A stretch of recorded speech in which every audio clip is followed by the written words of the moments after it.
Aipatu duzu Beasaingoa, hegoaldekoa beraz, Bai. errugbian ari dena, ez da baita espada usai asko zerbait, nola etorri zaizu rugbiaren...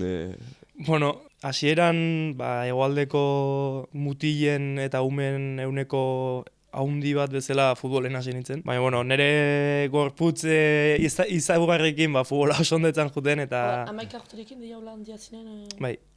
Beti... Ikusten ez duzuen entzat mutil handia da. Bai. Ez, haundian nintzen hola oso bizkorra, eta, bueno, Beasaingo futbol talden iten zituzten 11 urteekin iten ziguten, zu ez, pixkat krudela, baina, bueno, aukeraketa bat iten zuten, ez ninduten hartu, eta, bueno, osabak beti esaten zian ordizia juteko rugbin jolastea, justo rugbiko zelaien ondon bizi delako, eta, bueno, pelota, futbola eta euskal dantzak utzi nituen, eta rugbien hasi nintzen, zerbait berri probatzeagatik.